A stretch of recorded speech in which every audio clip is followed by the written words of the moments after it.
Hey there guys, welcome to my playthrough of Leon 1 for Resident Evil 2 Remilk. So we last did Claire 1, now it's time for this.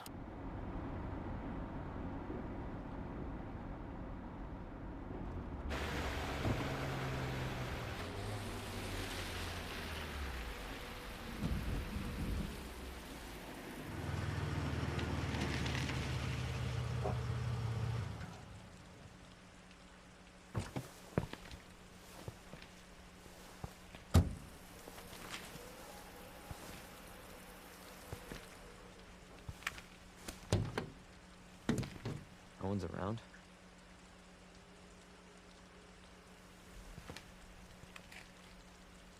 That's weird.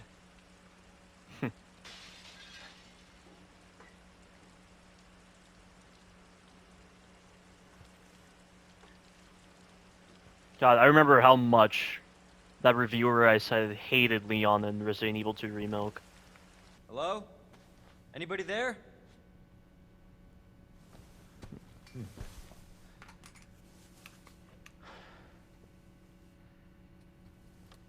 Something's not right. Gee, think? You know, I guess it kinda makes sense that there would be keys inside of here. Inside of this car. Because of course the headlights are on and isn't it police protocol to make sure the car is ready to go so that you're ready for a chase or something. Well, to be honest though, why exactly was the sheriff here in the first place? What exactly was he suspecting that was occurring in this part? Like, did the original guy who got bitten by the other guy call the sheriff and... What, did that sheriff go past this guy who's injured? You alright?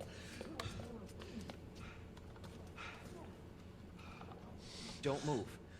I'll be back for you.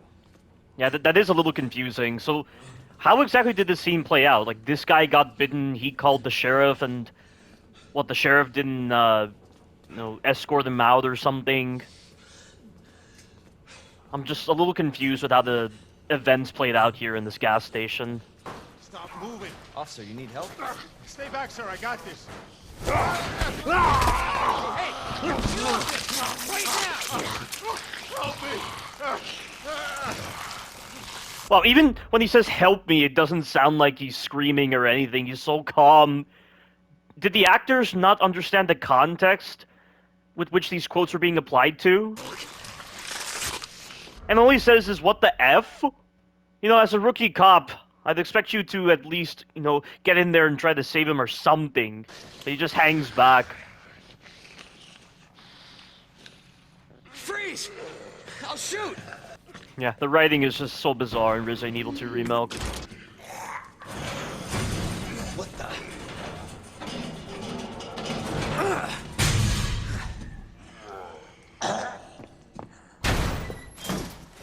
Don't shoot! Get down!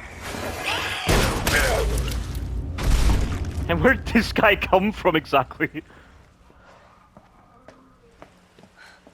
And why exactly did Claire even go inside of this gas station area all quickly in the leg? Like she's heard something happening in there, and so she just goes in to investigate when she's not a cop?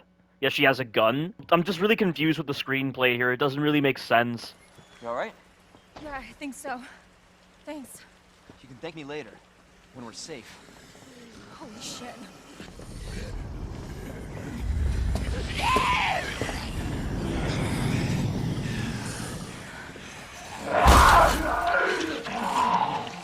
Come on! Get in! Hold on. Yeah, so why exactly the sheriff or whatever this guy was here?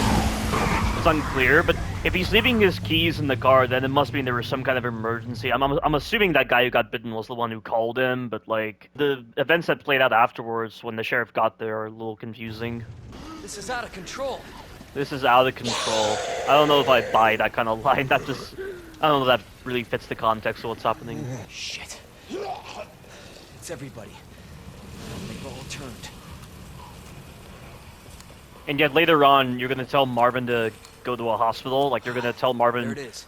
we're gonna The get you to station. a hospital. And yet, that contradicts what you said right there, where everybody's turned. That's what that reviewer pointed out. Hello? Is anybody here? Come on. I can definitely understand why there's not a lot of story in this game because of the way the scenarios are designed. God damn it!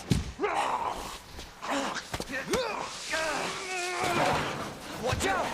I got Again, he says watch out, just like Claire. Like, watch out for what exactly? it. You're safe. For now. Thanks. Marvin Browner. Leon Kennedy. There was another off strike. I couldn't...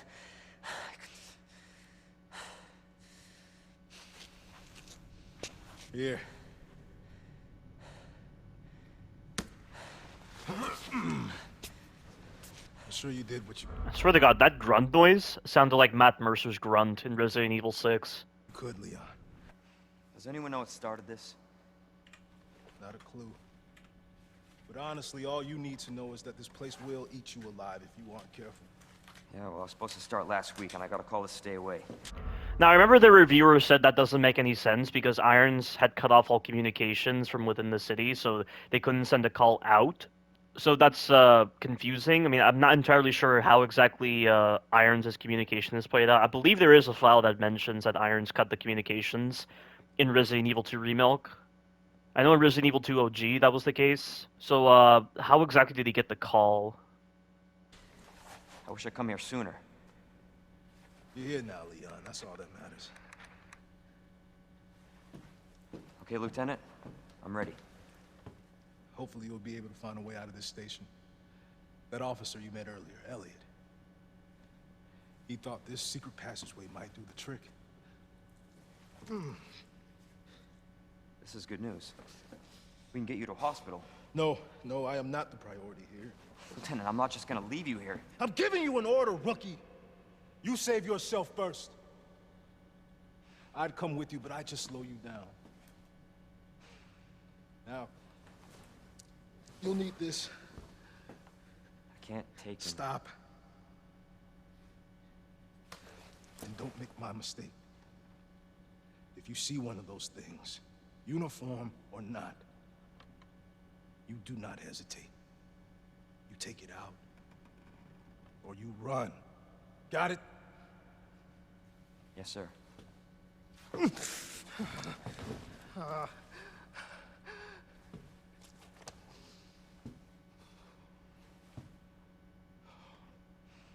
This is not how I imagined my first day. Odd quote to be making at this time, dude. There's still no denying that Leon's RBD outfit in Resident Evil 2 Remilk looks amazing. It's my favorite outfit in the entire game. All this is going to be the same as Claire 1. But we can definitely see what the precursor was to the idiot Leon we see in Resident Evil 4 Remilk. It all started from here. Leon, it's Marvin. I need you back here ASAP. Are you okay, Marvin? I've got something to show you. It's important. Copy that. I'll be right there. There you are. Come here. Take a look. Yes! I knew she'd make it. You know her? Yeah. Name's Claire. I came into town with her. You can get to that courtyard. Through the second floor. East side.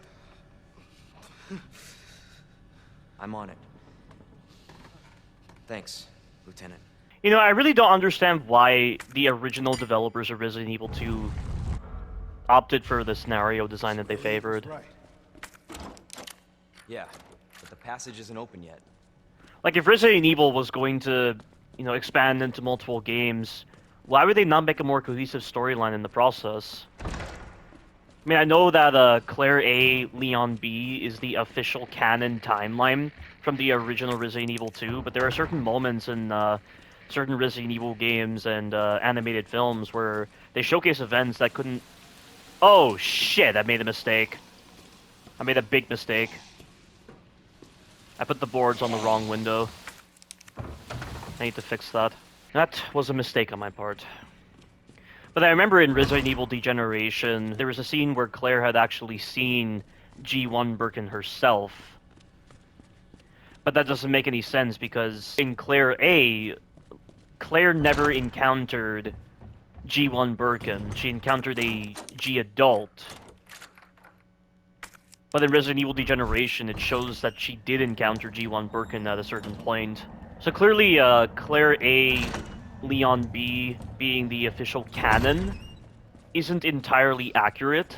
But it's the same with Resident Evil 1 Remilk as well, or like Resident Evil 1 in general. Like, I can understand with Resident Evil 1 because I would guess at the time they didn't really think of expanding, although technically with the lore, I mean, weren't there mentions of Spencer, and there was stuff about his estate, and, you know, obviously with Umbrella, you know, it's clear that there was definitely some kind of build-up towards sequels in Resident Evil 1 OG, so I guess I can say that it makes no sense for them to favor multiple campaigns and multiple scenarios when they're already planning on creating a universe with Resident Evil, right?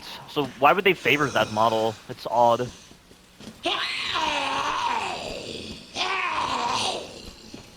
Like, I can't help but feel like the developers confuse themselves a bit when deciding which would actually be the canon timelines for Resident Evil 1 Remilk and Resident Evil 2 OG. Like, in Resident Evil 1 Remilk, is Jill's campaign canon? Is Chris's campaign canon? I would assume that Chris's campaign is canon because, you know, the big rivalry and hatred that Chris and Wesker feel for each other, that would only be the case if Chris had actually seen Wesker's experiments. So that's why I don't consider Jill's campaign canon, because you can't form that kind of hatred for each other if one person was in a cell the entire time. Hey! Leon? Claire! Hold on! I'll be right there! Okay!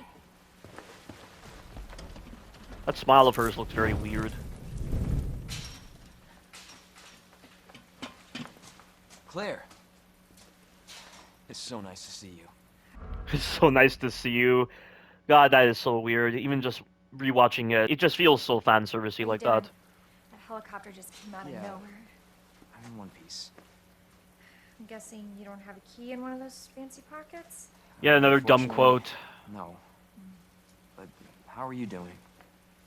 You know, How are you doing? Are you really gonna ask that kind of question right now in the casual manner you're saying it in? just surviving. Another stupid quote. I mean, Any luck this with whole your brother? conversation's so cringe. Claire, don't lose hope. I'm sure we're gonna find him.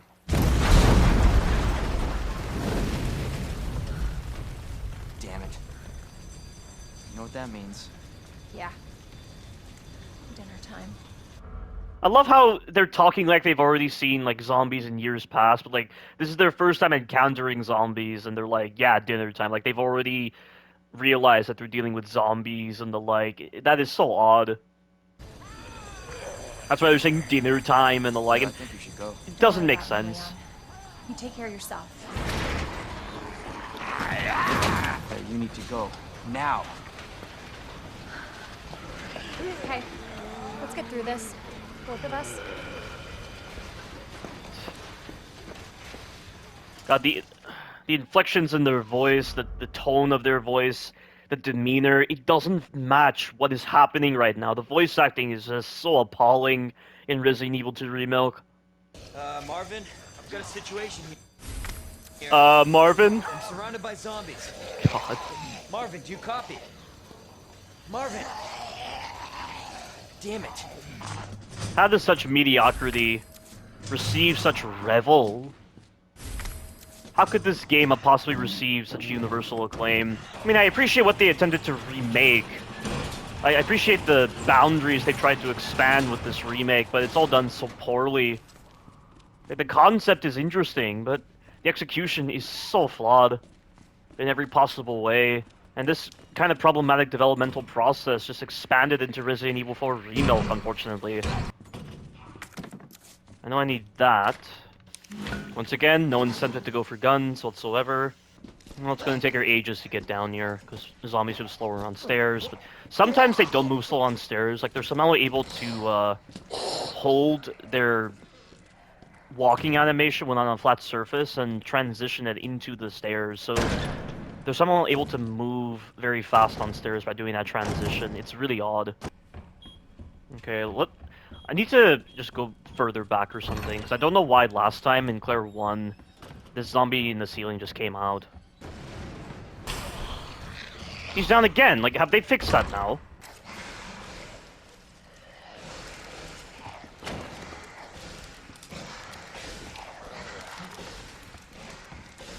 Yeah, so it looks like that trick doesn't work anymore on the remastered version. That's problematic. Oh, come on, that's bullshit. Didn't even touch me. Okay, so after that little mishap, I've gone back here. I've made sure to put the boards in the correct spots. I have the bolt cutters. Let's move on. So yeah, on the remastered version, you cannot stop that zombie from coming out of the ceiling, so that's very problematic. How on earth am I supposed to deal with him now? It's so dumb how you can't go under this gate, because there's an invisible barrier. So those zombies can easily catch you at times, because of this invisible barrier problem. It's all second nature for me at this point, just going through Resident Evil 2 Remilk. I've gone through this RBD building so many times that it's just lost its charm. Not that it ever had charm to begin with. But I need to rethink my strategy for this room now. Because I clearly cannot just rely upon that single zombie to stay in the room. I suppose I could take his leg off so that he can't go through the door, but it's going to cost me a lot of knife durability if I get very unlucky. So I'm kind of at a loss as to what specifically I should do. I don't know. And I can't get him to come out. So how do I do this?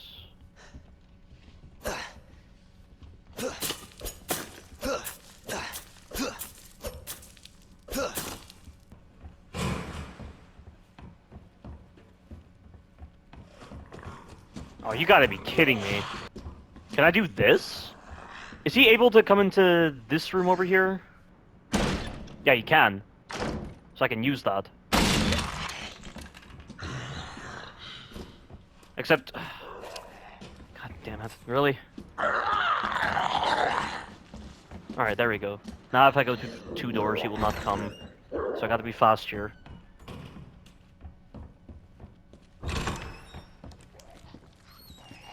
There. That should do it. Now that he's out of the way, I can safely, deal with the female zombie as well.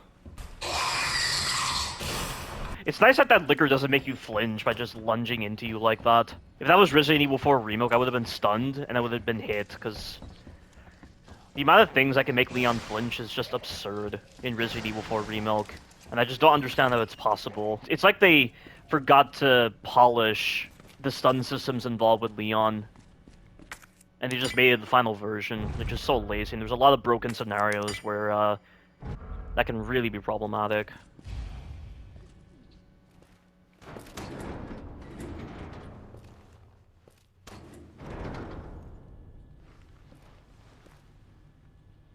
So it goes underground.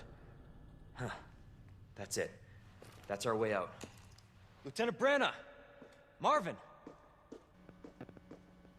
It's time to go. Hey, Marvin.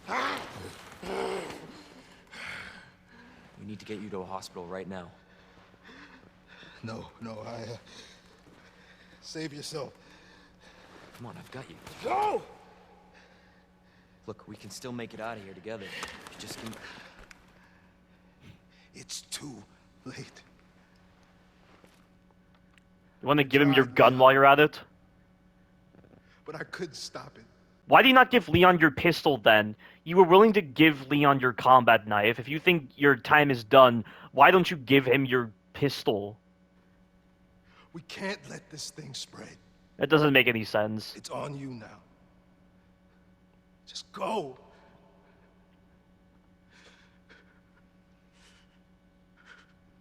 I understand.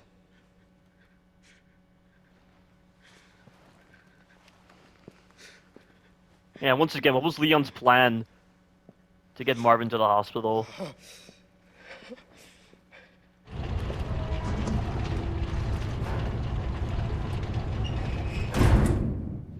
won't let you down, Marvin.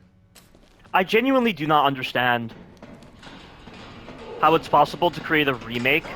Oh, and also this is weird. So I remember the reviewer pointed out that it doesn't make sense for Birkin to be in the vents because Sherry had to go in the vents in Resident Evil 2 OG to hide from her father. So why he's in the vents, it doesn't make any sense. And I can totally understand that. But as I was saying, it just doesn't make any sense for these remakes to lack a story. It goes against the very idea of a remake when you're gonna have very little story. Like, how do you not remake the story or just reimagine it? All they've done is just completely stripped away the story elements entirely in Resident Evil 2 Remilk, 3 Remilk, and 4 Remilk. Whereas Dead Space Remilk reveled in its story alongside its gameplay. They incorporated story elements from Dead Space 2 and 3 into Dead Space Remake. And as such, the story in Dead Space Remake is incredible. I have a greater appreciation for Dead Space's story after playing the remake. But new Capcom should be doing the same, but they're not apparently. And how exactly do Claire and Leon fight Birkin in the same area? Even if I was on Leon 2, this scenario would still play out the same way, even though Claire knocked Birkin down there. So, like, why would they design the scenarios like this? Like, why did they decide at the last moment to put in the scenarios when they clearly had a vision set with 2 separate campaigns? And that would have actually made the story a lot better and more focused. It really makes no sense. It just goes to show how much of a cash grab these remakes are.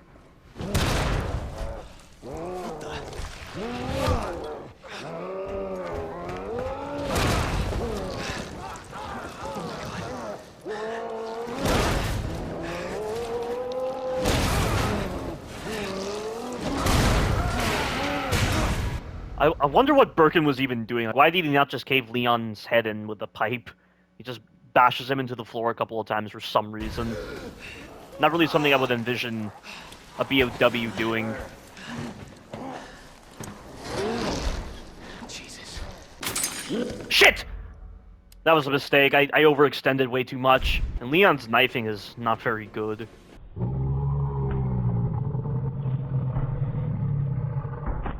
Oh, bullshit! He completed the attack animation!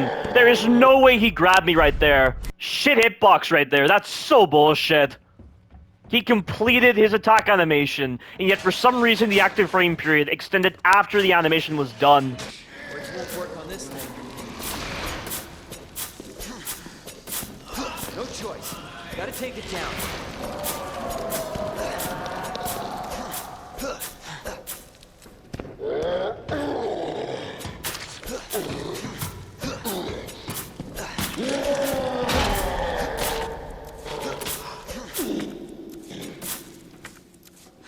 That'll do.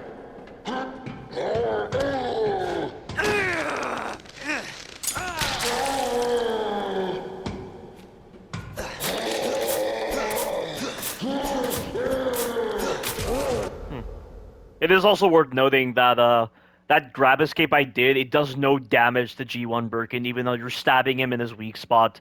It's so dumb. Why would it not do damage to him?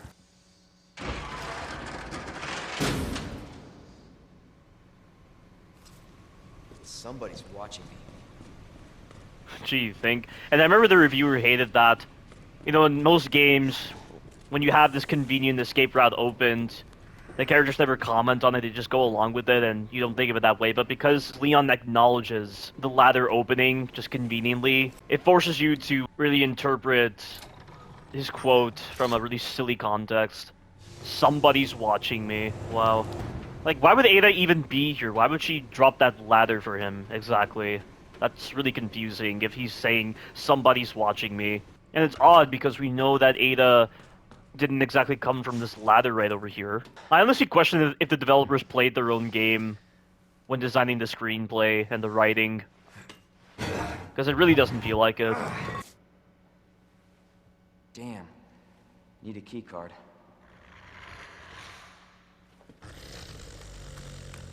You gotta be kidding me. Get off of me!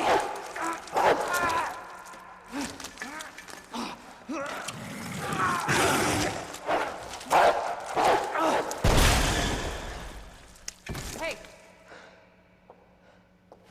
Who is that? stay sharp.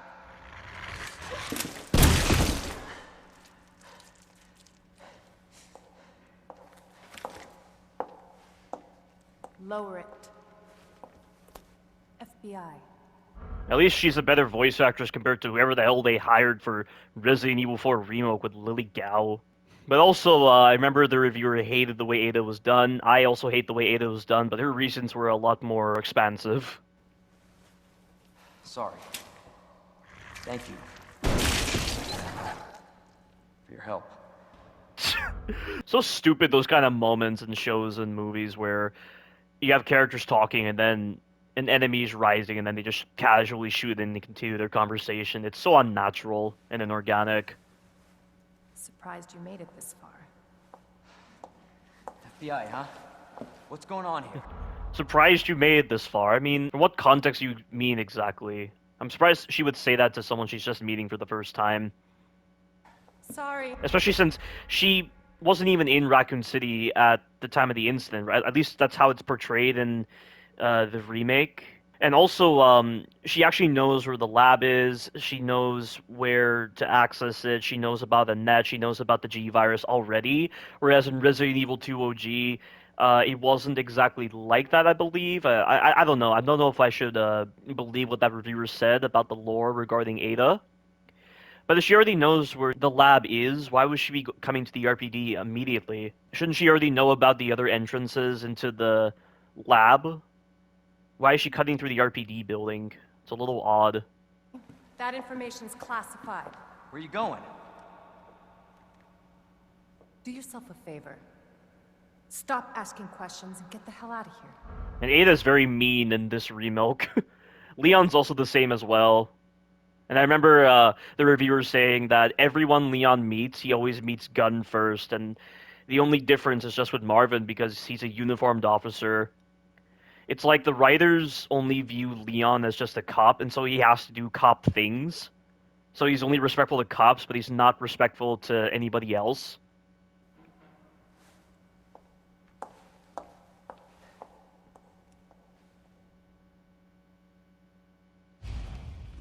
Hey! I'm not done talking to you! Like, obviously, the whole cop thing was done a lot better than Resident Evil 2 OG because, you know, as a rookie cop, you know, he joined the force believing he could actually save people because it was about helping people, but that's not exactly what the cop role entails. And so when he meets Ada for the first time, he makes it his duty to protect her. And as the reviewer described, in a really, like, poetic fashion, Ada being constantly hindered by this man who is going out of his way to protect her, not even caring about himself. Like he's doing it as his duty as an officer, but it does also come from a more personal domain, not just from the fact that he's an officer. And this sense of guilt manifests at certain points in Resident Evil 2 OG, but that level of nuance is lost in the remake. And hearing that was just really eye-opening, and it really opened my eyes to the level of depth to Resident Evil 2 OG storytelling and character designs. Hello? Hey, I don't believe it. A real human. Hello, human. you been here long? Long enough. Hello, human? Really? Who talks like that? Are we the last ones alive? No, there's a few of us. Huh. That's good news, I guess. Yeah. That's of course Iron sent you. Irons. You mean Chief Irons? Is he still around? Who cares? Hopefully he's somebody's dinner by now. What do you mean by that? He's the bastard that locked me in here. I'm sure he had a good reason. He did. So I know the reviewer complained that Leon's behavior towards Ben here is unjustified. I mean, Ben's one of the few normal human beings he's met, and Leon is just treating him like any criminal. But I mean, I don't entirely agree with what she says. I mean, obviously, as a rookie cop with a sense of naivete, it's easy to believe that Ben would be a criminal, and so obviously it's going to be treated as such. But of course, in Resident Evil 2 OG, I do remember that Leon kept on trying to get Ben out of his cell because of the information he had. And I know the reviewer also said that it does come from a sense of duty as well to protect Ben, you know, to protect every living human being from the outbreak. So I'm guessing because of the fact that this is a remake of Resident Evil 2, she's trying to judge it from that context. Like, why exactly are the roles flipped? Leon goes from someone who cares about every human being in Raccoon City and tries to go out of his way to save them to someone who is very cold towards every individual he meets, and he meets them gun first, or with these kind of words right over here. I was about to blow the whistle on his dirty ass. I'd have done the same thing to him, I guess.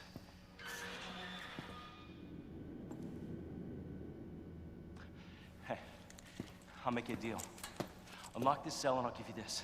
There's no other way out of that parking garage. Believe me. Sorry, I can't do that. I have to talk to the chief first. That's assuming he's still alive. That's really odd that he would say that when he should already be well aware of the outbreak. And, Marvin didn't even say anything about the chief as well. So I would feel like with someone like Leon in this case, he would assume that Marvin was the only other cop alive. So why would he assume that the chief is alive right here? That is very odd writing right there. I do agree that is very odd writing, but the context in which I'm saying it's odd writing is different to what the reviewer said. But basically, the reviewer did say that Leon cares more about maintaining this very false hierarchy of being a cop and just treating every cop with respect and treating civilians like dirt than actually doing good. Like, he constantly contradicts himself a lot with saying that he actually cares about other people, but his actions say otherwise throughout this Remilk. It's an interesting perspective, but I do think she should have refined her words a bit better so that it doesn't feel like there are loopholes in her statements. Look, we're both prisoners in this station. So either we play nice and help each other out, or... Shit. It's coming. What? What's coming? Come on. Come on, don't be an asshole. Okay, you need this. Just get me the fuck out of here!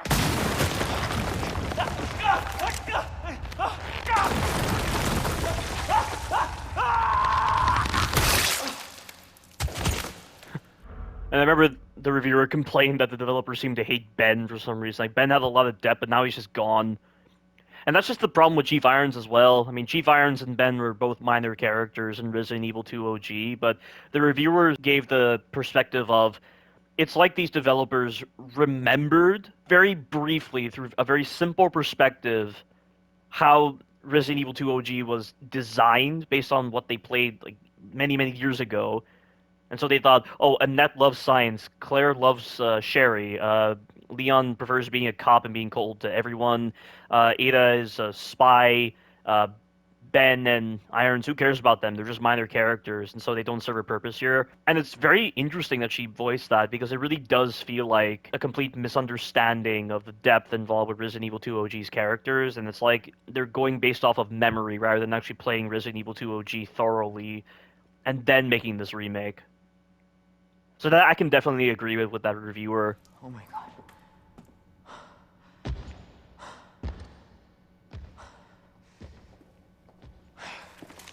Who is that?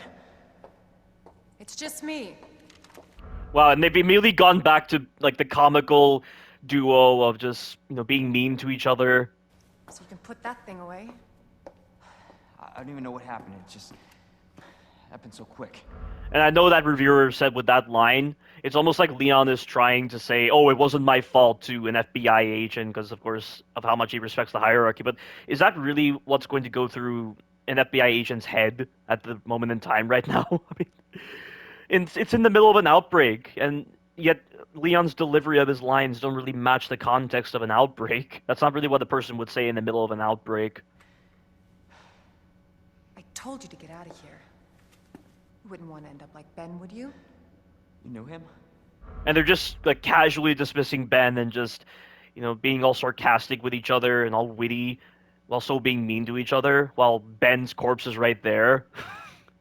I do agree, it is very funny with the way it's portrayed. It's so comedically stupid in its execution. But Resident Evil 4 Remake has even worse writing, I would say. But you can definitely see why this would be a precursor into Resident Evil 4 Remake's incredibly poor writing. Not incredibly poor, like incredibly poor writing. Because every part of the Resident Evil 4 Remake's writing is atrocious. There isn't a single redeeming quality to the writing in Resident Evil 4 Remake. He was an informant. Had information of use to my investigation. So what he said was true?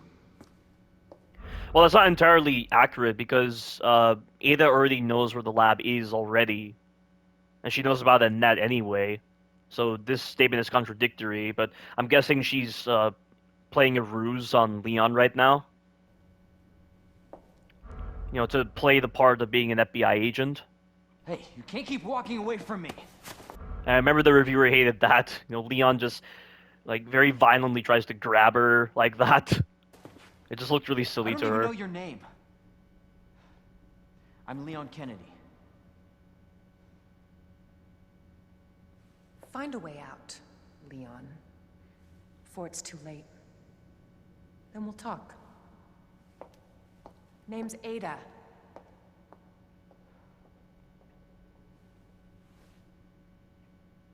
Well, I guess the deal's on. Oh, man.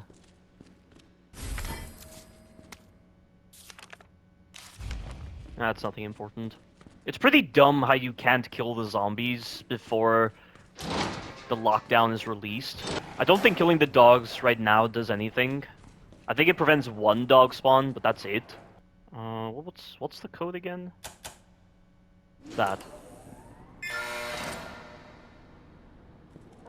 So I know there's gonna be a dog spawn here.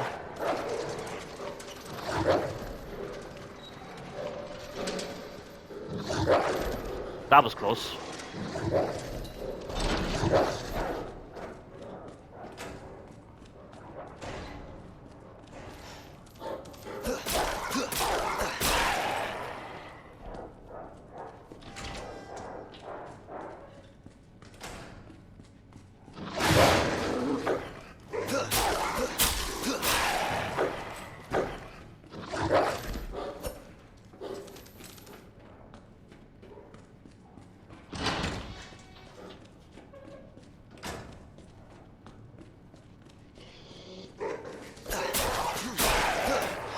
There we go.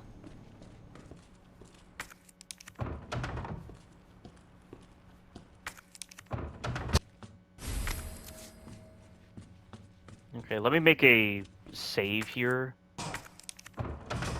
Yeah, I remember this being problematic. So I lure him all the way over here to this staircase.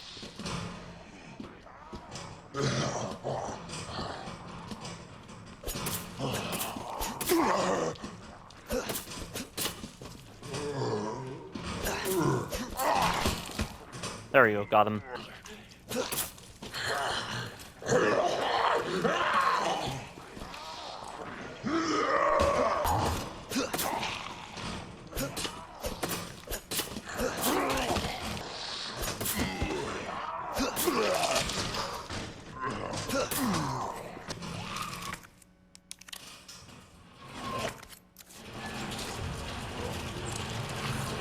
Oh, you gotta be kidding me.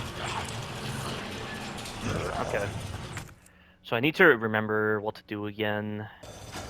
Oh man, I've not played this campaign in a long time. I have got to remember exactly what to do. That's literally Matt Mercer's grunting. I don't know why they use Matt Mercer's voice right there, rather than whatever actor they're using for Leon in this game.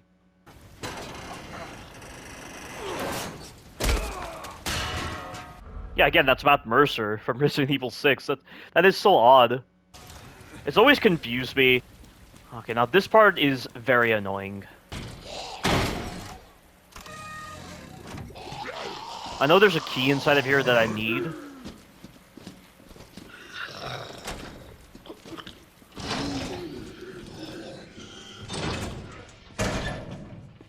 So this unfortunately does not stop them going through two doors. I gotta wait for her to stop.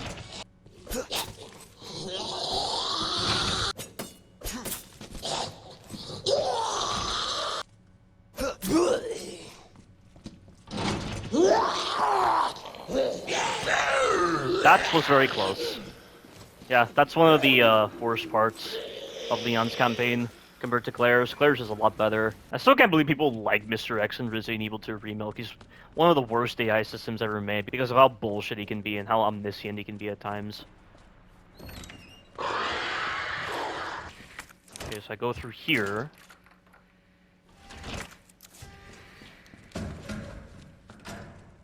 So I take that. I gotta move fast right here, because I gotta be careful of that zombie. But Mr. X is coming this way, so I gotta go this way. I need to be very fast right here. I'm sure Mr. X is in an unloaded area right now, so he'll move very fast right now. Once again, there's not much to really say in terms of story. There's no story right now. At all, really. There's nothing to really talk about with the wider universe of Resident Evil. Hope I don't have to write a report on this.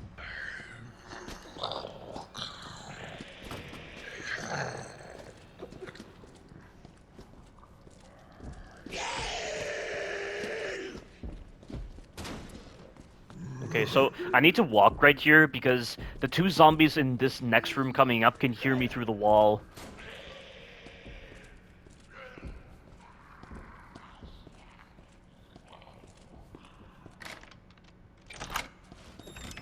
There we go.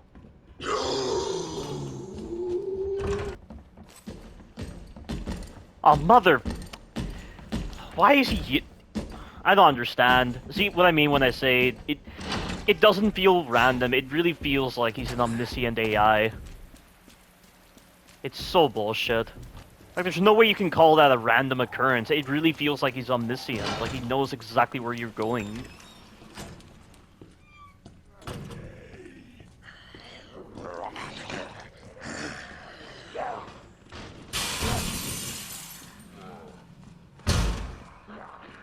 Okay, made it. Alright. There's gonna be 3 dogs in this next room right over here. Shit!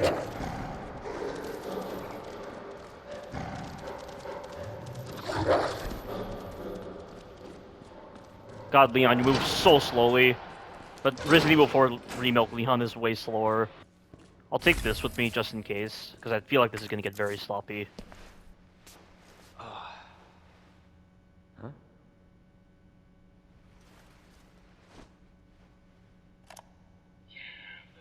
That doesn't explain the rumors about the orphanage. I just find it way too coincidental Umbrella is one of the benefactors. You told me this interview is about the new scholarship Umbrella set up. Come on, Annette. Nobody cares about that. They want to know about the G virus. Where did you hear about this? And that big fucking sinkhole in the city, which, by the way, rumor has it goes straight to your underground lab. Now, are you going to talk to me, or are you going to... This interview's over. Bitch. That is a pretty dumb interview. Doesn't really reveal anything important. How does Ben even know about any of this? Do they ever... They never elaborate on who Ben is in the Remilk. I don't know if they elaborate on who Ben is in Resident Evil 2 OG. Like, Ada's looking for him for some reason. I don't remember why. I think it's because of what he knows about the G virus. Somehow he knows. I mean, I'm not that familiar with Resident Evil 2 OG's lore. Alright. How does this lockdown even get released?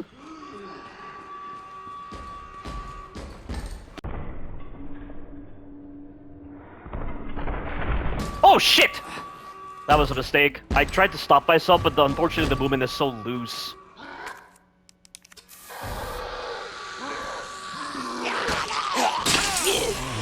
Come on. Made it.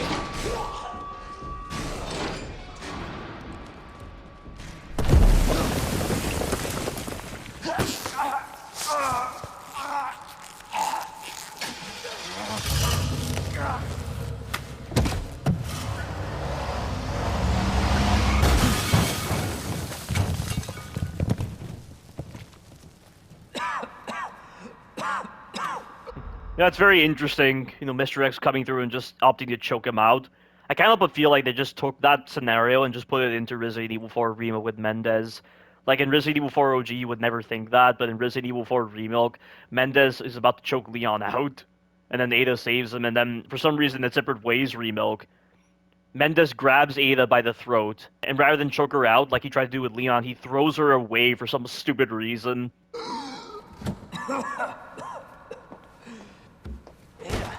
This is getting old. Saving your ass, that's twice.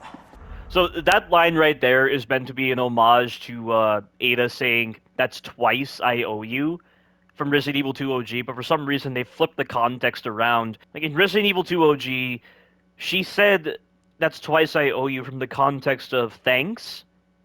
But in this, it's from the context of annoyance. I don't know why they flipped that around. That's so odd. I can definitely understand what the reviewer said.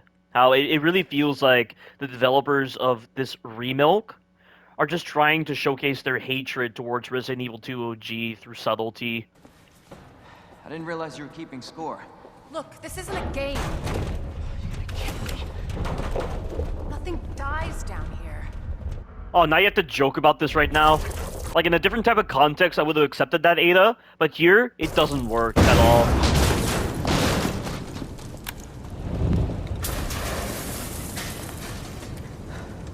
I take it you have the key card. Yeah, and this. I was hoping you could explain what's on it. Maybe. After I hear it. Let's get out of here. And now we have to do this whole walking moment, and we hear more dumb quotes from Leon and Ada. Is that the intel you needed? Unfortunately, no. Ben didn't come through. Yeah, because he's Well, dead. What exactly are you looking for? More info on the people responsible for this mess. I remember the reviewer hated that line, "Ben didn't come through." She had problems with it. I don't remember the exact reasons, but I can probably understand why she would hate it. Road's out. Going through that gun shop looks like the only way. What a mess. And then this whole pointless part. Said, don't They really think they're going to somehow instill emotions in the player by just having this guy with a dead wife and a kid who's sick, when the rest of this game has been appalling with its writing. Like, I don't understand why they're trying to use that as an apology or some kind of way to turn things around with the I player. ask you to lower that weapon. I tell you what, you gotta turn around and go right back out the way you came in. I think your daughter needs help, sir. Don't tell me how to deal with my daughter. Drop it. No! Wait! Wow, Leon caught on quicker than expected, compared to Resident Evil 4 Remilk. Step aside. That was Kendo's We need to daughter. terminate her before she turns. Terminate. It's my fucking daughter. Ada. Just let them be. Emma? I don't know, like, Ada just let them be. The context in which that's coming from, I don't feel like it works in this case at all. Like, every other time where Leon has told someone else to put down their weapon for the time being, I feel like the context has always made sense. But here, it just feels weird with the way that line is delivered. I can't tell what context he's bringing it from, and does he really consider the outcome of what's going to happen if she turns? Or I don't know. It's hard to explain. There's something weird about that line. Sweetheart, I told you to stay put. Daddy? Daddy's here. Okay. Yeah, I didn't feel anything through this scene at all, and I remember the reviewers saying the way Leon stepped forward like that is odd. It's not like it's his daughter. Like, he's just trying to get involved in some way like that by just stepping forward. It was odd to her. Fucking things outside. What they did to us. It's so odd how they're trying to portray these characters like they really care about what's happening outside. And, you know, like the zombies cause her to be infected, and he has his dead wife, and like they're trying to portray some level of seriousness here, yet the previous parts weren't exactly serious with their delivery. You're a cop. You're supposed to know something. How did this happen? Huh? She was our sweet little angel. Mommy? I was sleeping, honey. Okay? And I'm gonna put you to bed too, okay? Emma.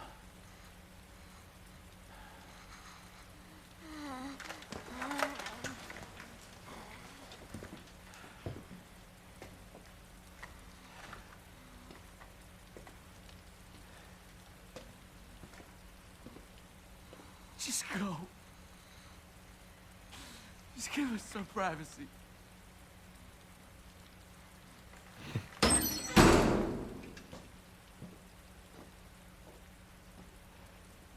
You know, it's one...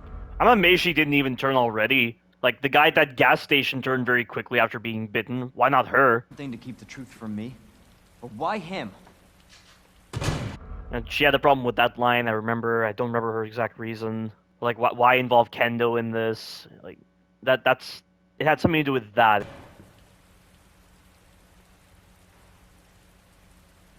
I want to find out what's happening here. And stop whoever's behind it. Helping people like them? That's why I joined the force. Yet you pull your gun out to every person you meet. And you didn't help Ben out, even though, like, the outbreak's happening, and you probably had your suspicions that he was a killer or something, so you didn't want to let him out, and he would have killed you in the process, but I don't know.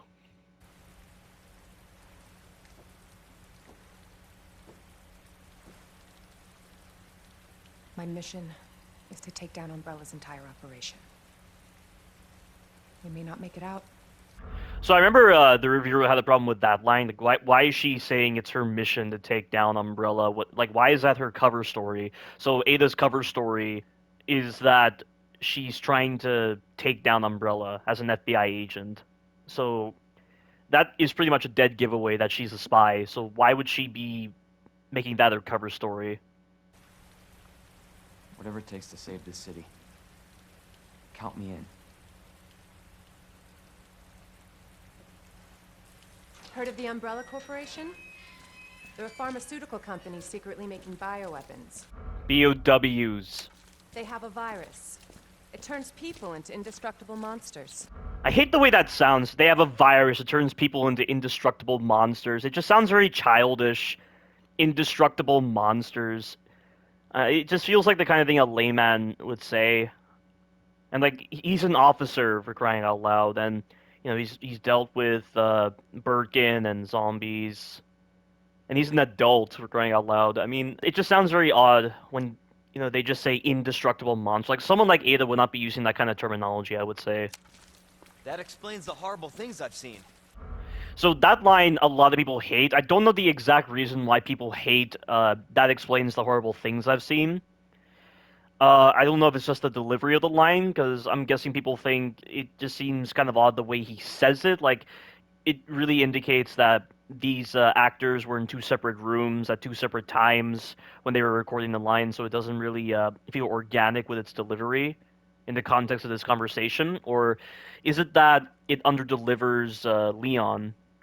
Like, Leon in Resident Evil 2 OG always took the helm, like, he was always like a leader in a way in Resident Evil 2 OG, but this kind of comes across as making him subordinate. Like, I don't remember the exact reason people hate this line. If someone could explain to me what's wrong with that line, please do. It will definitely help out in a potential retrospective. I might do a Resident Evil 2 Remilk, or maybe a little help with my retrospective of Resident Evil 4 Remilk. And that's why I'm looking for Annette Birkin. She's the one at Umbrella responsible for unleashing the virus. I'm going to bring her down. Well, not exactly, though, because it was Birkin. And they don't even touch upon the rats being the ones that spread the virus throughout Raccoon City. The rats were the ones that spread the T-virus throughout the city. And so apparently Annette is the one who, you know, caused this virus to be unleashed. This is how we get to Annette. Based on what you've said, the sewer seems fitting. Now, I remember the reviewer had problems with the way the secret entrances work with the lab. Like, there's so many ways to get to the lab. You have the orphanage, you have this tunnel right here, you have that little area just before you get to G1 Birkin that goes down to that elevator. Gee, thanks.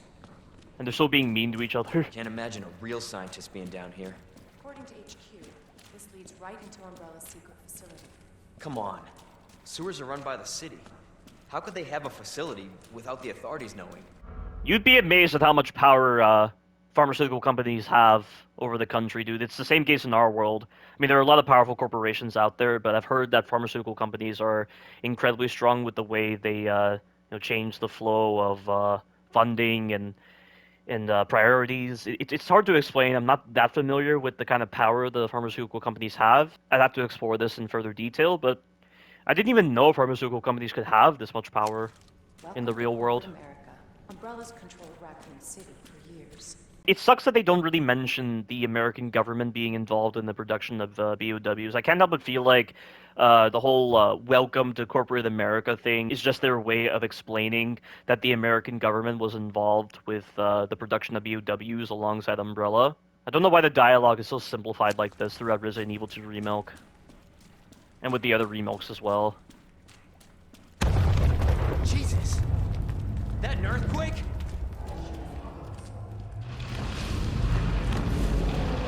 What the hell?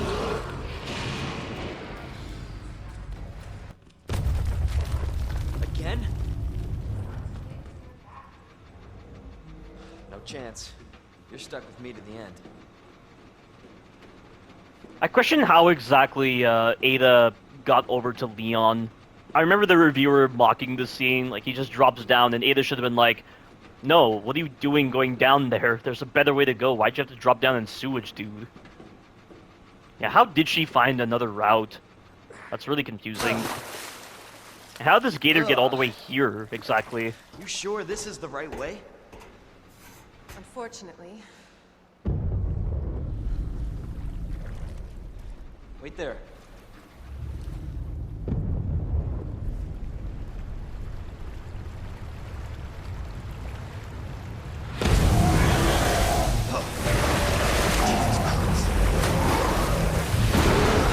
Leon, get out of there!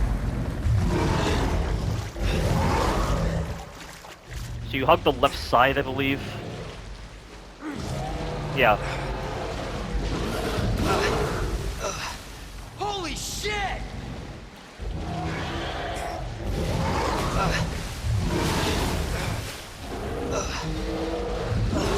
Alright, that's it.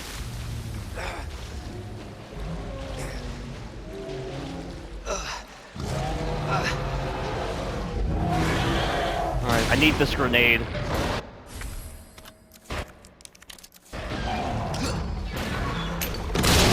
There we go. Chew on that, you overgrown son of a bitch. It's like, how did Ada get over here? It doesn't make sense. Leon, up here. What the hell was... Just get up here. And she got over here so quickly somehow. Can't say I didn't warn you. You said the virus turned people into monsters, not reptiles. That right there is the most retarded quote from Leon by far. You've dealt with dogs, and yet you still think the virus can only affect people? If it can affect canines, why would you think it wouldn't be possible for the virus to infect reptiles? That's a really stupid line. Fair point. I'm just impressed you made it in one piece. Yeah, it makes no sense. How the hell did Ada get over here? So let me get this straight. Umbrella sells monsters like that to who? Our military? Somebody else's? They don't sell the monsters. They sell the viruses that make them. And Annette is who makes the viruses. And don't forget the parasites, like the Anti-Alpha parasite that is specific to Nemesis, unless you don't know about that, Ada. Scary as that alligator was, Annette is far more dangerous. So, like, she already knows everything about Umbrella, right? She knows about Annette, so she clearly should know where the lab is, but then why would she go to the RPD first? And I remember that the reviewer rationalized it to be like, oh, Leon is so essential to Ada's plan. The only reason Ada was at the RPD was because of Leon. Like, she needed Leon for her plans because of how incompetent she is at doing her mission. And honestly, it's hard to argue with that because Ada is so incompetent in Resident Evil 4 Remilk to the point where Wesker is disappointed with her, yet he still goes out of his way to explain his diabolical plan to her for some reason. But Ada is incredibly retarded in Resident Evil 4 Remilk. But I can totally understand this being a logical baseline and precursor to Ada in Resident Evil 4 Remilk if Ada is this incompetent in Resident Evil 2 Remilk. Definitely Williams. Identify yourself.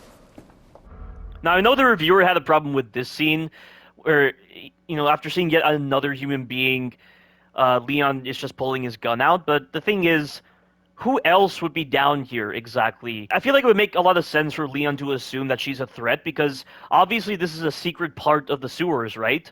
This is a secret part that leads into the lab. So obviously Umbrella personnel would be the only ones here, so it makes sense for him to draw his weapon on her. So I did have a problem with that part of the review she made. Annette Birkin. She's who we're looking for? Not much time. Need to dispose of it. We're here for the G-Virus.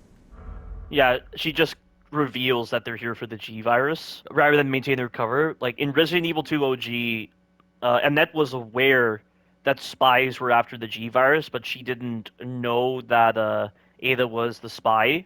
Like, she starts asking Ada questions while holding Ada at gunpoint as to who she is. And then eventually Ada gains the upper hand and drops Annette down. I don't know if this actually happens in the canon timeline. Does that happen in the canon timeline, or does it happen in, like, Leon A, Claire B, which is the non-canon timeline? I don't remember that. That's not gonna happen. I'm warning you, Doctor. Look how smug she is. Hey! Stop!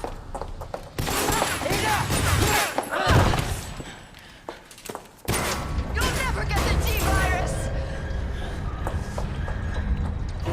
So I really don't understand Annette's character in this game. She goes from wanting to preserve the virus to wanting to destroy it.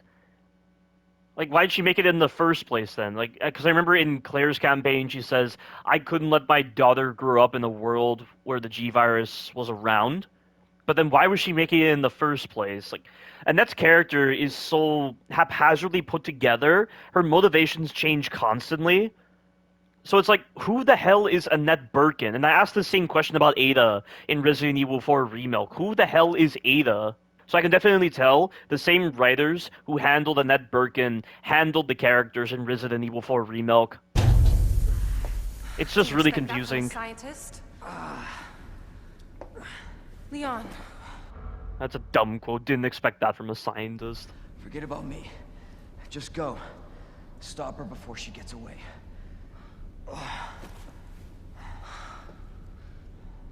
So I know the reviewers has a problem with this scene, because, like, remember in Resident Evil 2 OG, when Leon saves Ada from the bullets, Ada doesn't tend to Leon first. She immediately goes after Annette, because her mission is still the priority. That's part of her character trait at the time. Then when Leon catches up to her, that's when Ada patches him up. But for some reason, it's reversed now. Ada opts to patch up Leon here, rather than go after Annette, which is giving Annette plenty of time to get away. So why is it that all of a sudden Leon is such a focus in her mind? And she's been mean to him this whole time. She's been really annoyed with him. So why exactly does she take the time to patch him up? That's not really in her character. She's all business, first and foremost. I'm right outside the facility, in pursuit of Annette.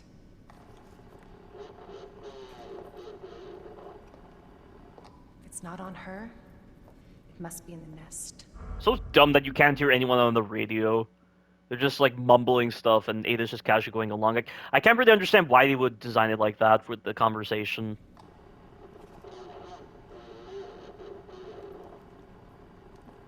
Once it's in hand, I'll call for extraction. So again, she's confirming she knows everything that's happening in Raccoon City.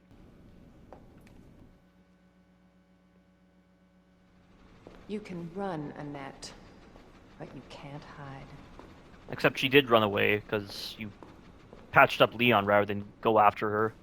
And now for the stupidest quotes from Ada by far.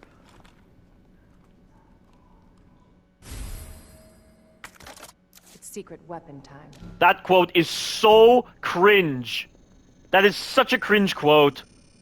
Ada would never say something as stupid as that. That makes me cringe every time I hear it.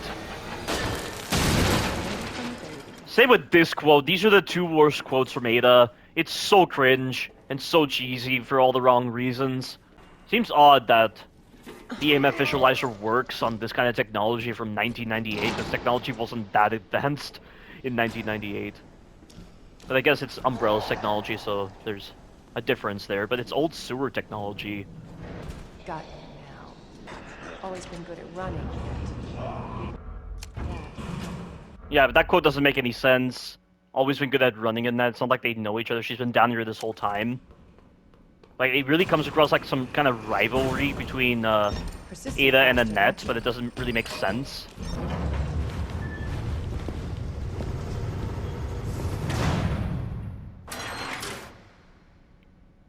Bravo. Gonna burn me alive now. You'll never get your filthy hands on the G. I'm not the only one after it. You realize that? And you won't die alone. That bitch knows what she's doing. Visitor clearance confirmed. Your ID is authorized until October 1st. Please return before this date. Not gonna happen. Did you really need to respond to that?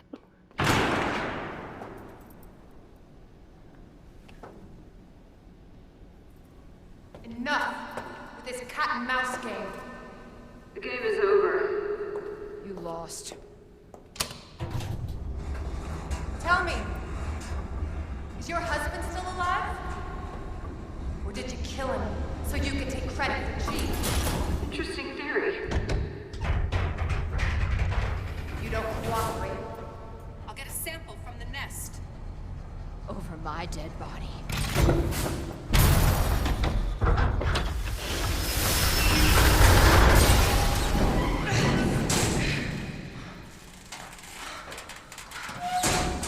So in this case, Ada's the one who falls and not Annette.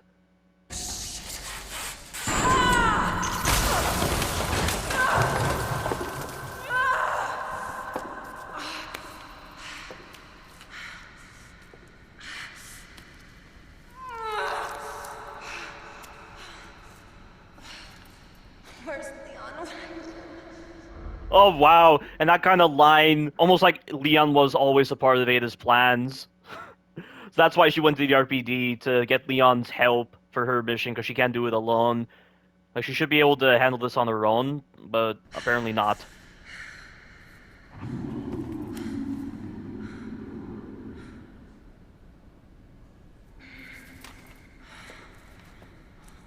Yeah, the reviewer had a huge problem with that line.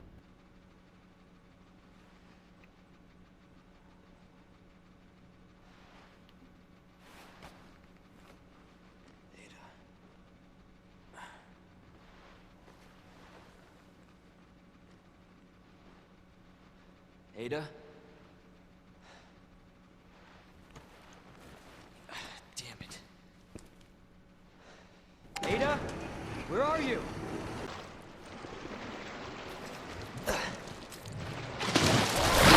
Ah, bullshit! Come on!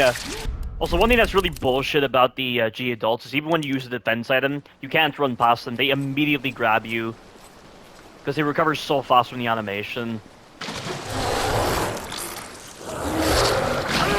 Come on, really? The arc that covers. That grab has such a wide arc. That is crazy. Alright, come on.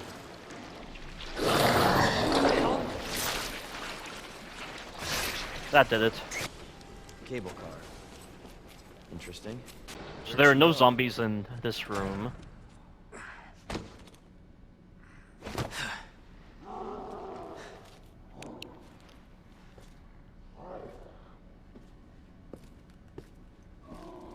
I don't like the sound of that.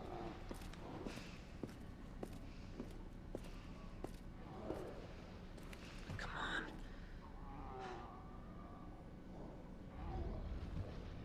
Ada.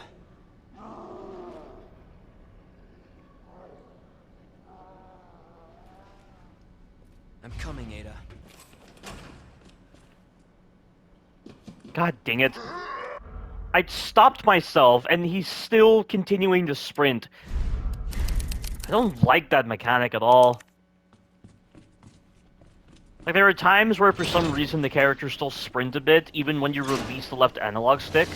And in the process you make noise and lure enemies.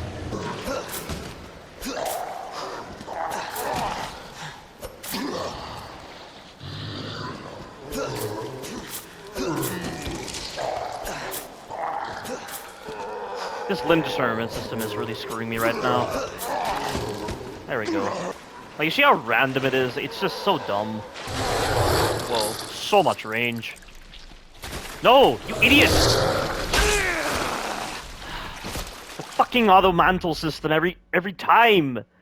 The slightest movement of your left analog stick, it's just enough to cause Leon to jump down. So dumb. Who thought it was a good idea to tie the mantle system to the left analog stick? Of course, it's more of an issue in Resident Evil 4 Remilk. It's even more sensitive with the auto mantle system. The amount of times I'm not even sprinting and Leon just jumps down for no reason, or the amount of times I sprint into mantle spots and Leon doesn't automatically mantle, but then sometimes he does. It is so sporadic with its detection.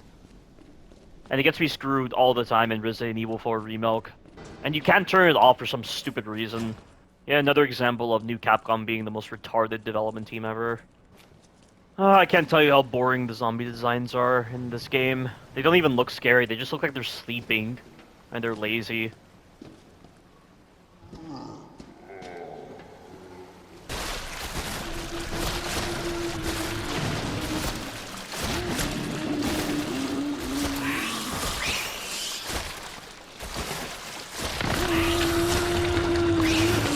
How long is this guy just gonna keep walking in place like that?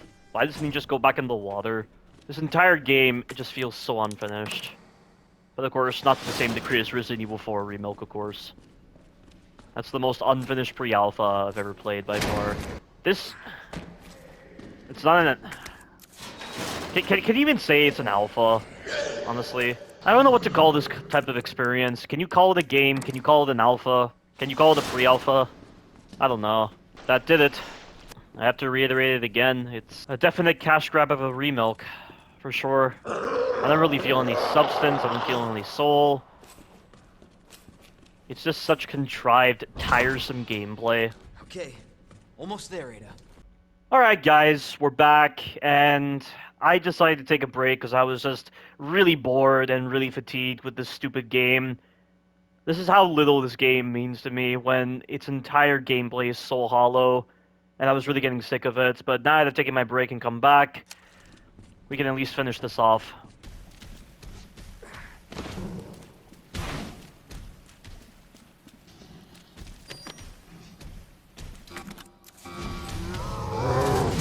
I knew that move was coming. I didn't want to do that, game! This is what I mean when I say the movement is just so bad. I was trying to go backwards and for some reason he went forward. So dumb. This is the movement system that was the precursor to Resident Evil 4 Remilk's incredibly shit movement that is so slow and so sluggish. It is almost impossible to avoid anything by just simply moving away, and it doesn't complement bosses like Krauser. Krauser's the absolute worst when it comes to exploiting the terrible movement. Yeah, I said before back in one of my very first walkthroughs, or worst throughs of Resident Evil 2 Remilk, that this movement system was the worst movement system in the entire Resident Evil series. And I guess New Capcom decided to follow up on that with Resident Evil 4 Remilk's crappy movement. You know, speaking of movement, isn't it very strange how in Resident Evil 2 Remilk, when you're knifing, you can actually move while knifing, yet in Resident Evil 4 Remilk, you can't? Leon is forced to stand in place while he's knifing. What's up with that?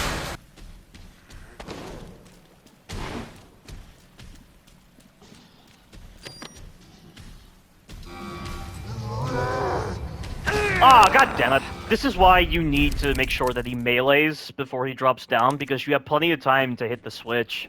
I mean, I believe what I can do is stay close to him at the start and just bait out his attacks.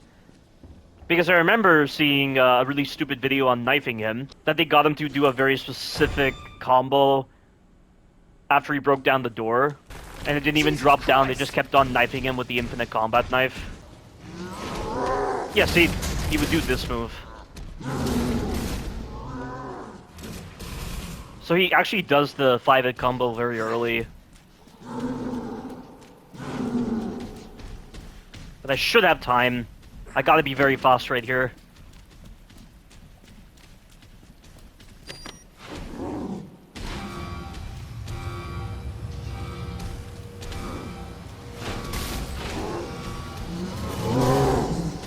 I need to remember to use the sprint counter to my advantage. Oh shit! That was close.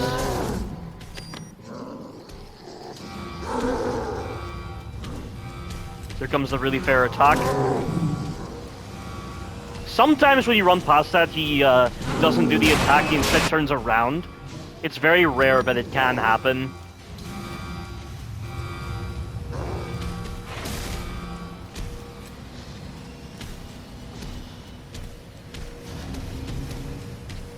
Gotta be careful not to make him quick turn. Okay, he's going fast right now, this is what I need.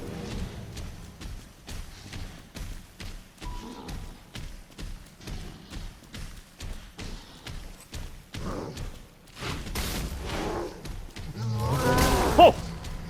And I screwed up. Hold on.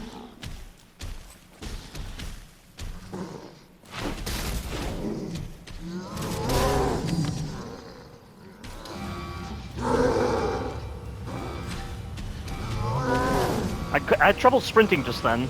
Sometimes when you're recovering from turning around like that, the sprint doesn't register immediately. It's weird.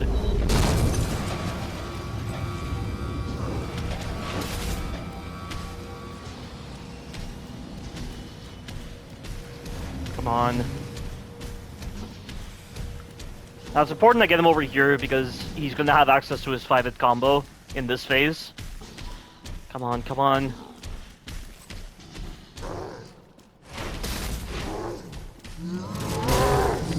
It's over.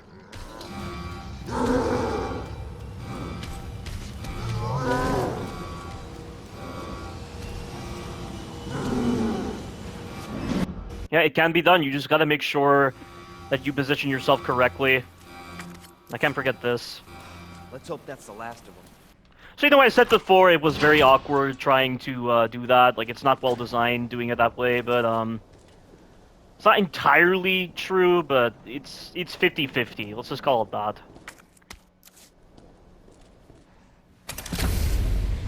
Come on. Ada! Ada, where are you? Over here! Ada. You know, if this were the real Ada Wong, she would have figured out a way to get out of there without needing Leon's help, I would imagine. No, she survived bigger missions than this before Raccoon City, but it's like it's her first mission. It's so odd. I was getting worried there for a sec. I can't get it out. I don't know if I should, Just do it. I can't walk like this.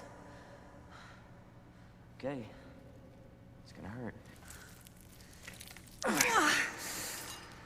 Hold on. I can do it myself. Just relax, okay? The reviewer had problems with a lot of the lines here. I don't remember the exact What do we reasons. do now? Get yourself out of here. While you still can. I'm not just gonna leave you. Not like this. You don't understand. The situation's worse than I thought. You're not getting rid of me that easy. You protected me. Now it's my turn. Didn't realize we were keeping score. Well, that's very odd of you to say, because you're like, saving your ass, that's twice now.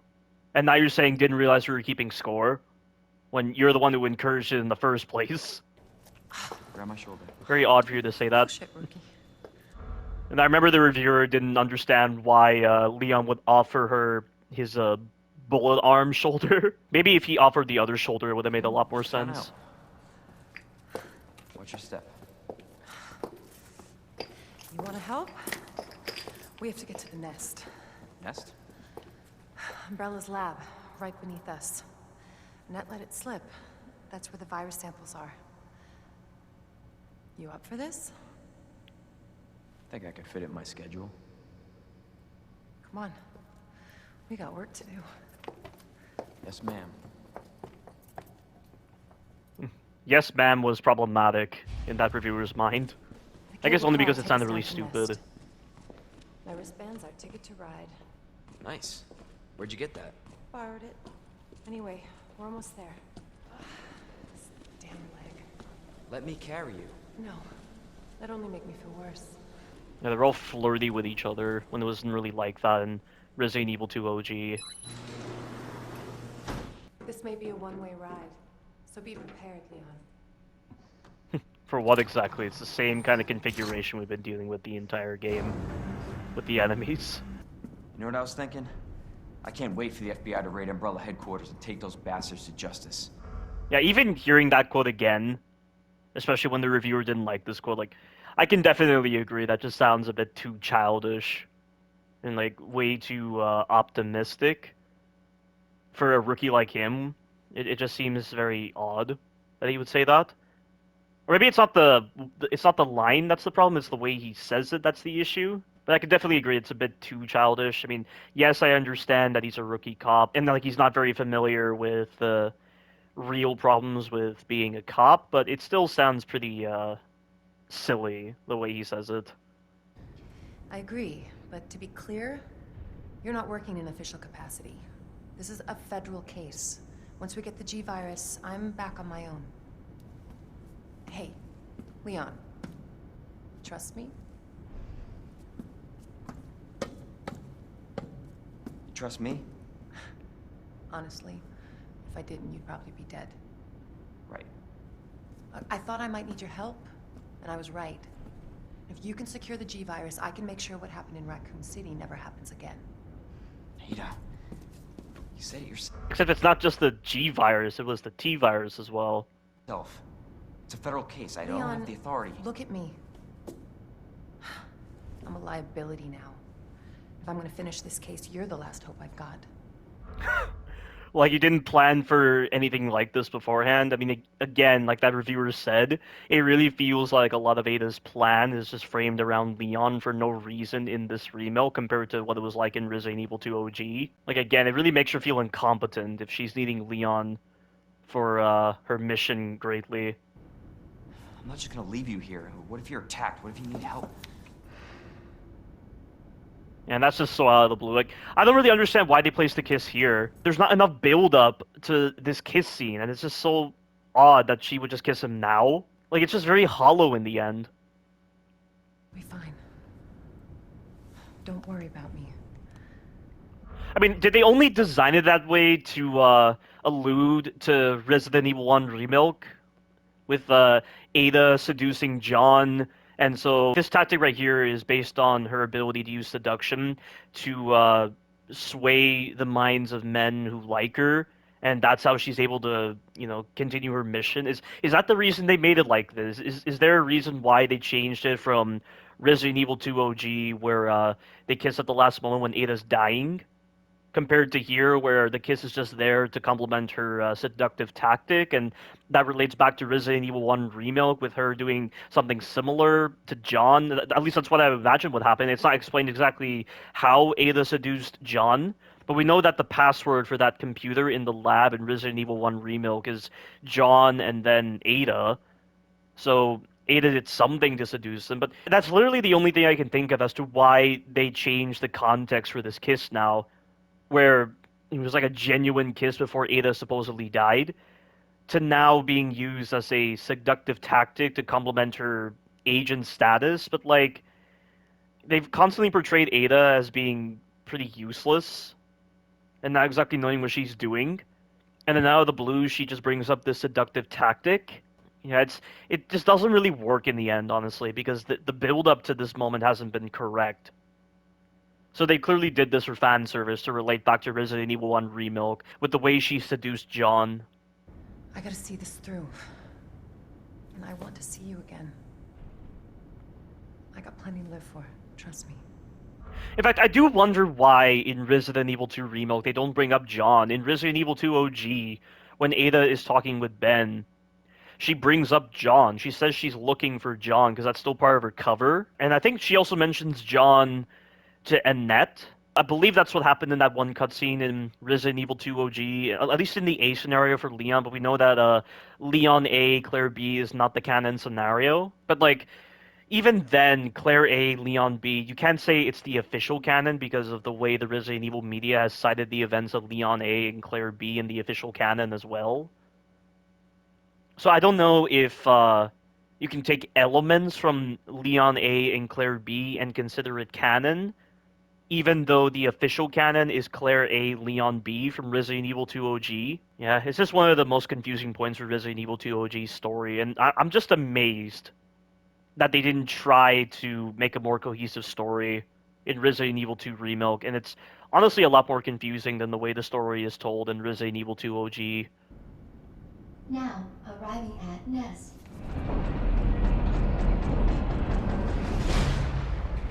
Go. Please, we don't have much time. You're gonna need this. Okay. His face looked really weird when he was just looking at her. Counting on you. I know. Okay. I wonder where the G-Virus is. God, it's so painful trying to maneuver around zombies while my flashlight is out. Because again, the characters are so delayed when pulling out their sub-weapons when you have your flashlight out. Yeah, you do have to wonder why they designed the lab like this. This doesn't really seem practical for Umbrella. Unless it's like the Will Pharma facility in Resident Evil Degeneration, where they kind of use this big hole to dispose of biological waste, vectors. Because I remember when the purging sequence was happening, each of the different levels, like you had 4 levels, I believe, they would purge very specific viruses because they didn't want the viruses to get out. Like, it was just part of like a safety protocol that they installed with their lab to prevent pathogens from escaping. So maybe that's why it's designed like this, but it's just a walkway area, so and it doesn't seem like it's made for the purposes of disposal. So why they have that big space, I don't know. And correct me if I'm wrong here, but didn't such a big space like that exist in Operation Raccoon City? I know Operation Raccoon City is non-canon, but I can't help but feel like they used some portions of that game when designing the lab here. I don't really know.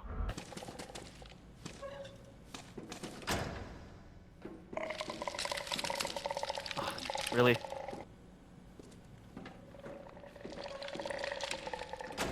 Oh my god, piss off, dude.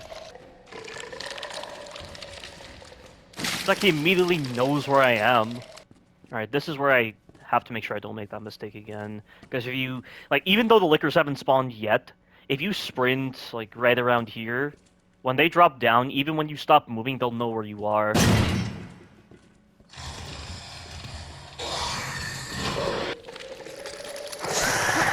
Oh! Well, God. It's always so annoying how they grab you before they even touch you, because you can't counter their attacks properly. Oh, really? He heard me from there. Okay. If you stand still, they'll lose you eventually. Like right now, he lost me. But now that I'm moving again, he'll know where I am.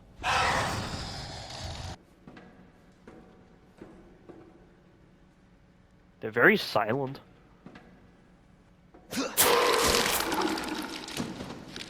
That one's down. Without authorization to disciplinary measures.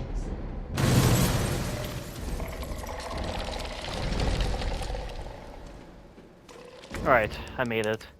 Now, I believe there's an ivy behind this door now. It just comes out of nowhere. Or not.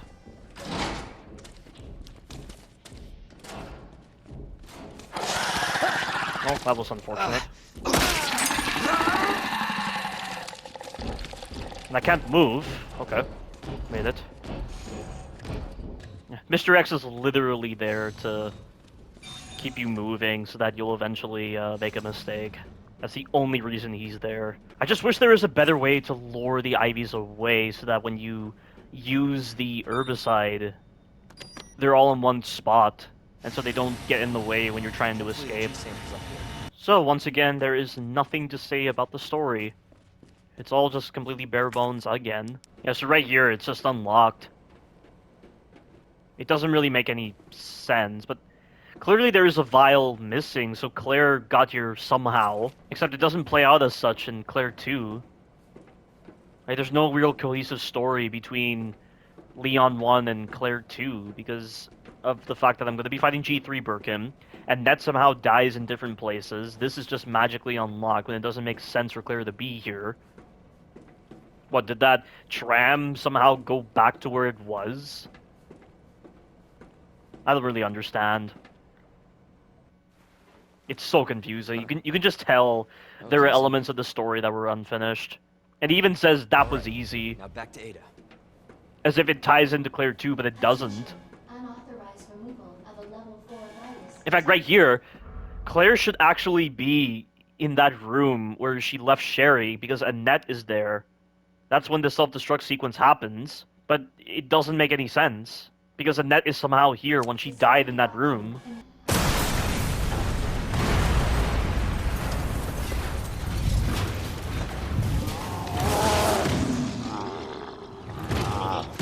You again. Move! He's mine! This has to end. What the hell's going on? Sorry, William. You left me no choice.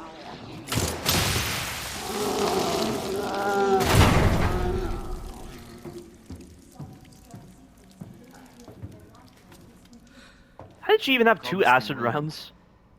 Why? It shouldn't have been like this. It's Umbrella's fault, this whole mess. You're Umbrella too. You're telling me you weren't involved in this? Yes. But we never meant for this to happen.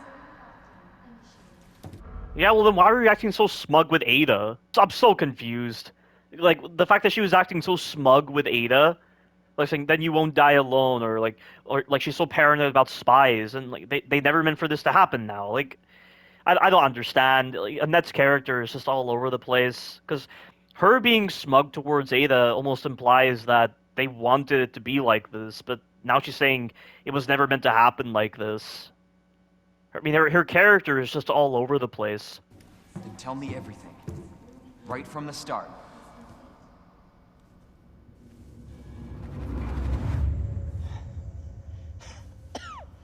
You don't get away that easily. And it's a different cutscene now. And it's so odd because I'm pretty sure in the video they shot him to hell. Like, he was dead. Didn't they shoot him in the head as well? I mean, how is this possible? Surely the videotape isn't different between Leon and Claire.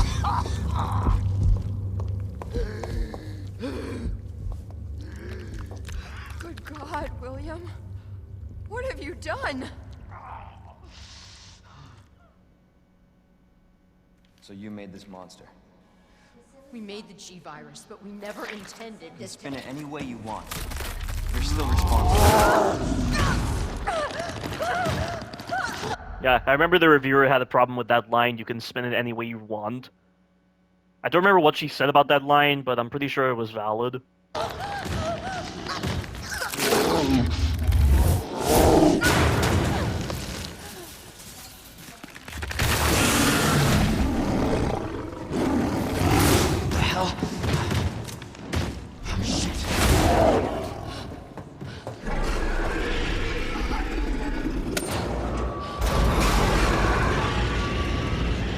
What are you doing?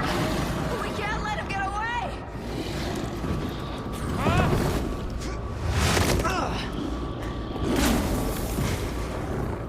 Alright. We end this here. That move has a really bad hitbox. He can hit you without touching you a lot of the times. I gotta stand at a distance to hit the eyeball. Yeah, it's just really awkward as Leon. He just refuses to go for the canister.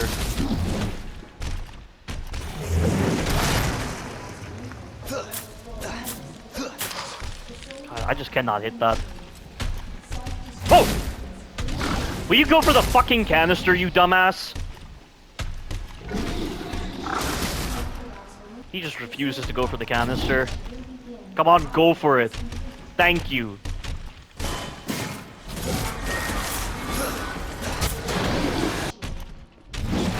Same move, like, look at that. Somehow he destroyed the canister without touching it.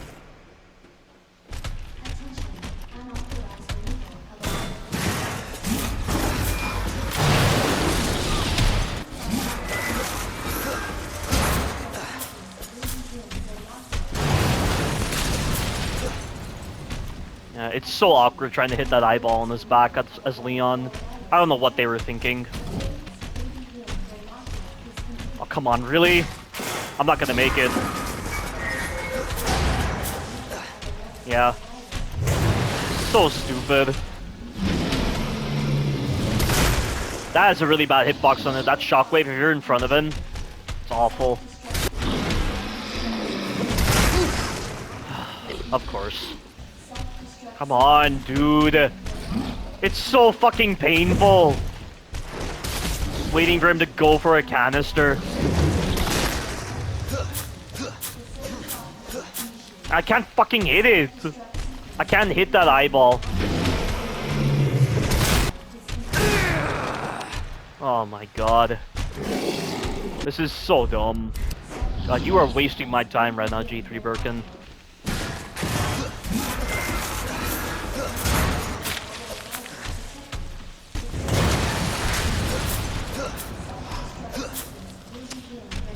So dumb. I had a feeling that was gonna hit me. This is such a time waster. Like, it's literally because of the fact that I'm playing as Leon and it's just bugging me to death. Because Leon is so incapable of dealing with G3 Birkin that I'm just making all these mistakes and I'm having to try something different with my movement.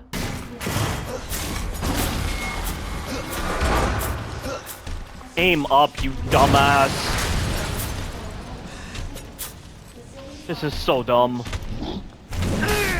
And again, all that time I spent trying to knife the eyeball because Leon is so incapable at knifing compared to Claire opened me up to getting hit.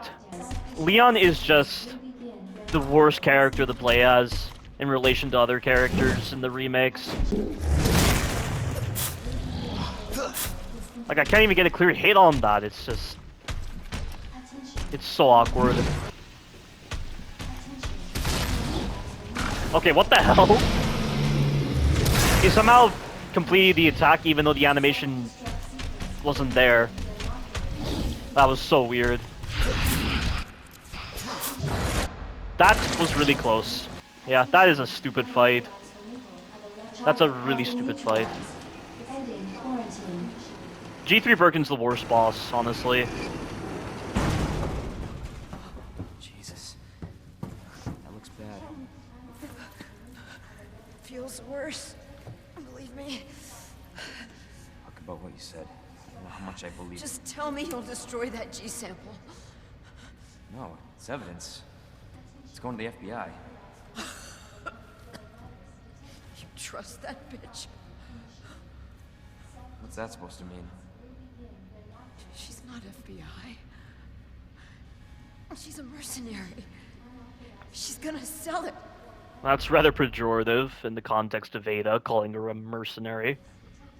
G-Virus is gonna go to the highest bidder. Bullshit. I hope you're right. But if the G-Virus gets into the wrong hands...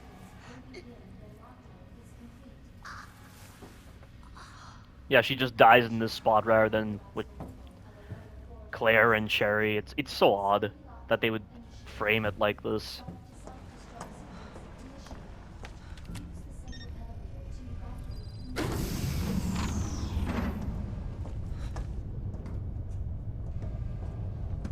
I was just thinking about you.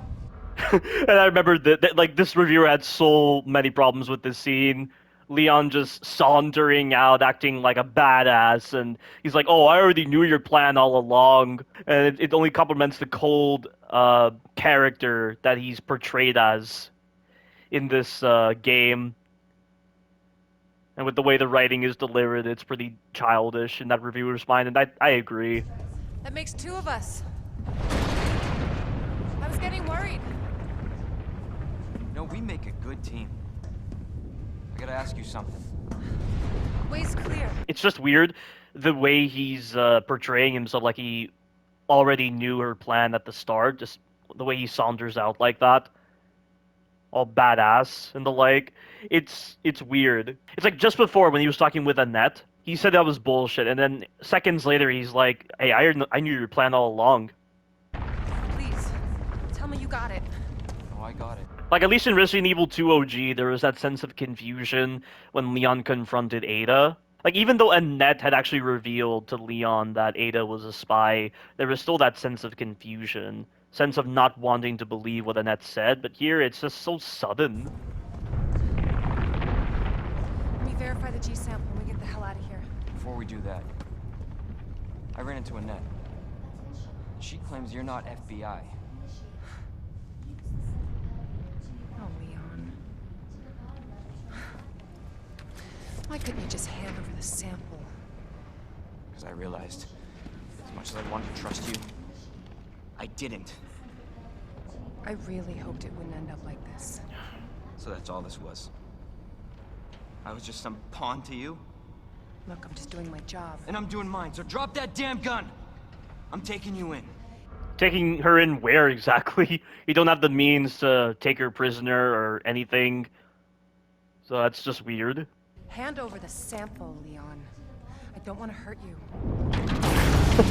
That's odd though, because you not wanting to hurt him, it's not exactly coming from a place of guilt like it was in Resident Evil 2 OG, where like Ada experienced some kind of change to her character with the way she was, seeing Leon protect her like the entire time. And like the reviewers said that there is no reason for this Remilk Ada to just lower her gun like that, or just say, I don't want to have to hurt you, this and that. Whereas in Resident Evil 2 OG, there's reason for that, given how much Leon affected her in Resident Evil 2 OG.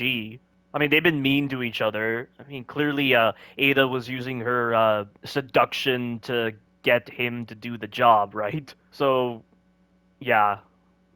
Leon was such a grand figure in her plan, so this is technically what she wants, right? She wants to dispose of him just based on the way the character traits and voice acting and lines have been delivered in the previous parts. But now she's like, I don't want to hurt you. It's so odd. I agree.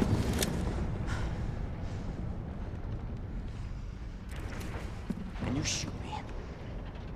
But I don't think you can.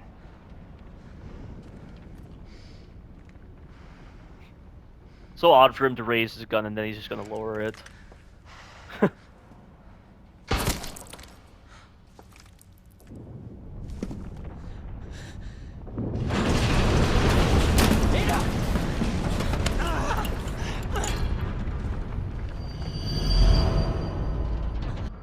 And I remember in Resident Evil 2 OG, Leon threw the virus out of hate. Like, he actually held it in his hand and is like, so this is what people have died over. And then he throws it away. That kind of moment right there is something that complements what he said in Resident Evil Degeneration, where he said, I'm going to scrub this virus off the face of the earth, which is one of my favorite moments with Leon. Like, that kind of hatred towards the corporations that make these vectors, it feels like it's logical that it comes from Resident Evil 2 OG, when he just takes one look at the G virus and he says, so this is what people have died over, and he just throws it away. I mean, that right there was to relay to the player that he hates the fact that there are corporations like Umbrella that tear people apart and make these kind of vectors. And that's why he takes up the fight against bioterrorism later on. But of course, the US government forcefully took him in, like what was described in Dark Side Chronicles. And we know in Resident Evil 2 OG, the American government was involved in the production of BOWs. And like Leon was still loyal to his country a little bit, even though he knew that the American government was involved in the production of BOWs. Only makes sense, because governments like that, there's no such thing as a good government. There's always skeletons in their closets every time. so he understands that. But yeah, that whole moment where he just throws the virus was a well done scene, at least based on what I saw in that reviewer's video and the way she explained it. But having the virus fall right here, it doesn't really capture that canon event that leads into Leon taking the fight against bioterrorism, becoming a special agent, and developing a huge hatred towards the corporations that make these vectors. And in a way, like, that hatred is also what leads into his PTSD as expressed in Resident Evil Vendetta after everything he's been through. Like, he even mentions in Resident Evil 6 that he was ready to pull the trigger on himself. I mean, he experienced a lot of grief from the events of Raccoon City, and Adam Benford consoled him many times as a friend to ensure that Leon didn't take his own life. And I like the fact that they touch upon that PTSD in Resident Evil Vendetta. It was really cool. And it's just such a shame that Resident Evil Death Island didn't do anything like that. I mean, I guess like Leon... I mean, you don't really get over PTSD, though. Or like maybe Leon didn't exactly have PTSD. It was like something else. Maybe it's not PTSD actually. Like it's an overwhelming sense of survivor's guilt. I'm sorry, survivor's guilt. Survivor's guilt. That's what I wanted to say, not PTSD. So like that survivor's guilt was manifesting in a different sort of way in Resident Evil Vendetta, and I'm guessing he just got over it in Resident Evil Death Island. But I can't really say for certain that it's a logical transition from Vendetta to Death Island because of the fact that it's helmed by the director of Infinite Darkness, who made a really bad TV show for Resident Evil with Resident Evil Infinite Darkness. I feel like if the director of Resident Evil Vendetta handled Resident Evil Death Island, it could have been delivered so much better. No one gets that sample now.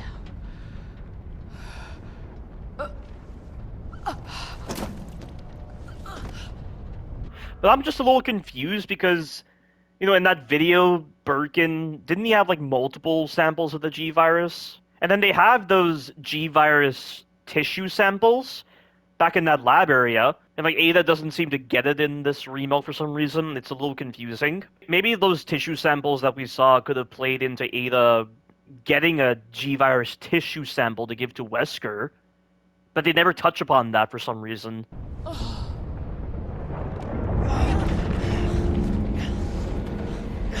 Hold on. I think I can...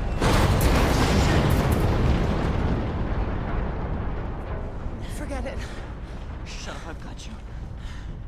It's not worth it. And now all of a sudden he's feeling all lovey-dovey with her. Like, he just forgot that he sauntered out with some big speech planned for Ada, like he always knew that she was a spy. I mean, I get that he's in a period of duress because the lab is collapsing. He's trying to rescue Ada right now, and it's going to manifest differently with, like, emotional intelligence and the like. So it's just very weird right now for him to be behaving like this. Don't do this. Like, if you said you're not going to get off that easily, that I could understand as complimenting his little speech, but here it's just different for some reason.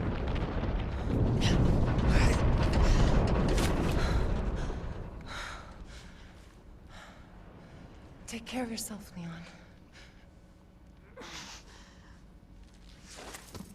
No!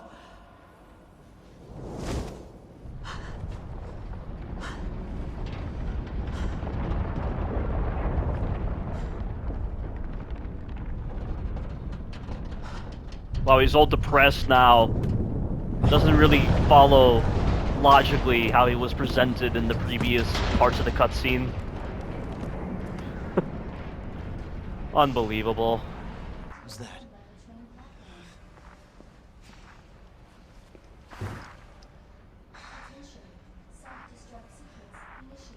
Claire!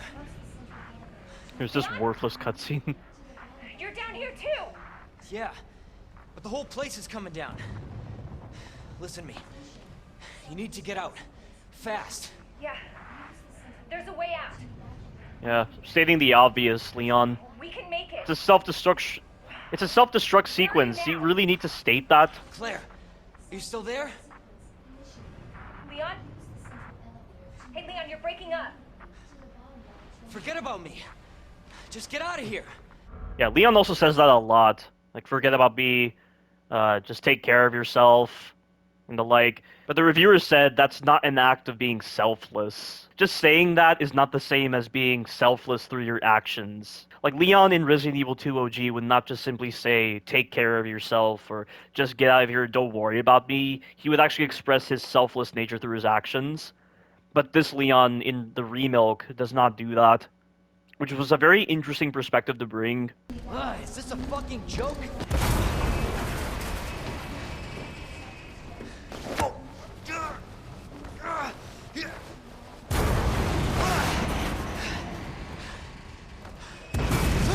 How convenient.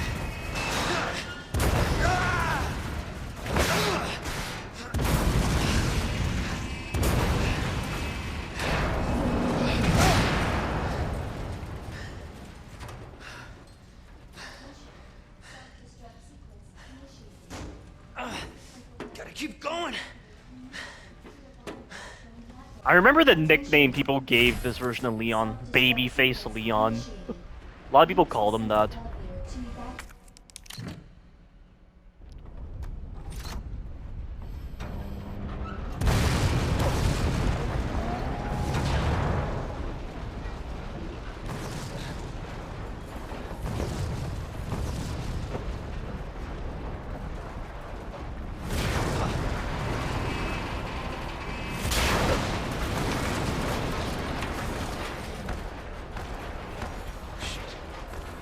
And I remember a lot of people hated the design of this version of Mr. X in the final boss fight. Alright, come on.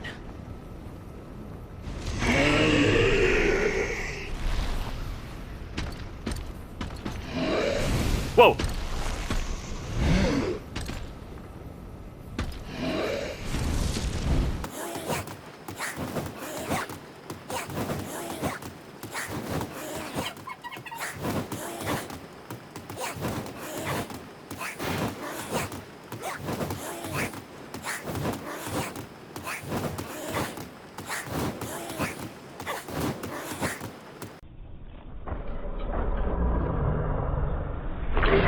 Oh shit! Wow, that didn't even touch me.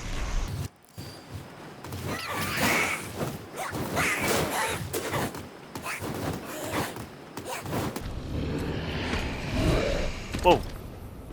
The movement was being very loose, as it always is.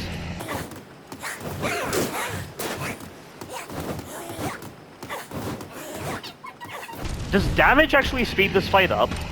Like, if you damage Mr. X, does it actually speed the fight up?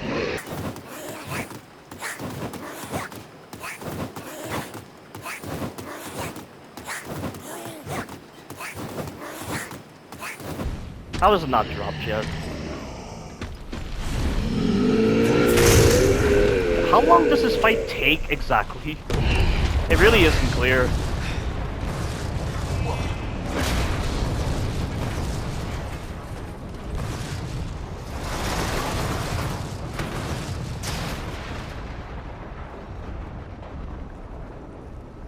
We'll call it even.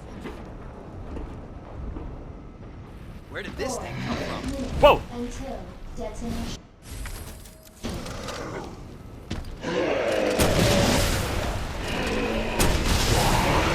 And he's done.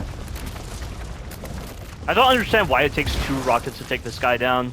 2 rockets just seems very awkward. You have arrived at the bottom It level. just doesn't feel right.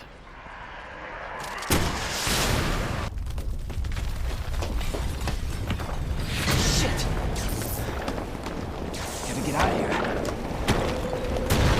And Leon just stumbles upon the train, which was something that the reviewer pointed out as bad. And like in Resident Evil 2 OG, Claire and Leon, when they were both in the lab, were actively trying to fix the train. Like they were actively contributing to each other escaping. And so when the first character gets on the train, and then the other character gets on the train as well, it feels meaningful because you know that you were both contributing to the same escape plan. Whereas here, Leon just stumbles upon the train compared to Claire. So it's just a matter of convenience, and it's just not very meaningful in the end. Like, he didn't even know the train was active. Like, he didn't even know there was a train here, and he just stumbles on it.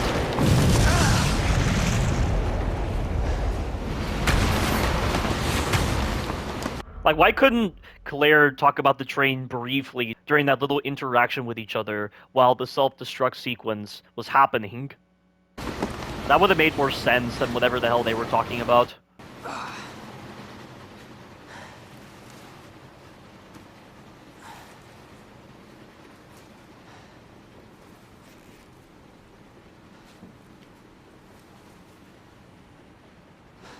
Can't believe I actually miss her. Wow. That's a pretty silly line in the context of what just happened. It's hard to believe that's the thing he throws away willingly. Like, that's the thing he's going to take some time to look at and he just throws away compared to the G-Virus sample in Resident Evil 2 OG.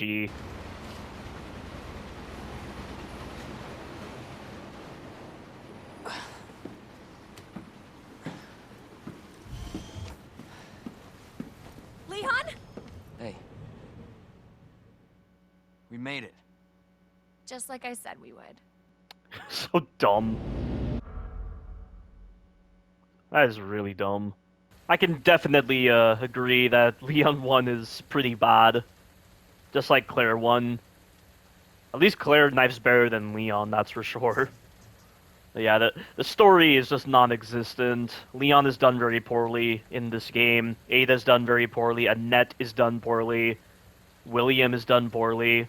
So many of the scenarios that they set up, the lack of interaction between Leon and Claire, they're just really bad. This Remilk is definitely what it is, a Remilk.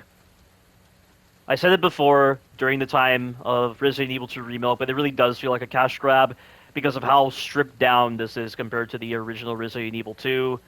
At least the bosses are better compared to the original Resident Evil 2. Certain mechanics are better, like the implementation of the defense knife mechanic.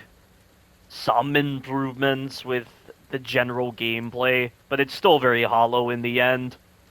It's still hollow and soulless, like many of the other Remilks. Although Resident Evil 3 Remilk is a lot better than Resident Evil 2 Remilk or Resident Evil 4 Remilk, that's for sure. Anything's better than Resident Evil 4 Remilk. Like, at least there are some positives to take away from Resident Evil 2 Remilk, but there are no positives to take away from Resident Evil 4 Remilk, and I pity the poor players who like Resident Evil 4 Remilk. I really do. Because they are that deluded, honestly.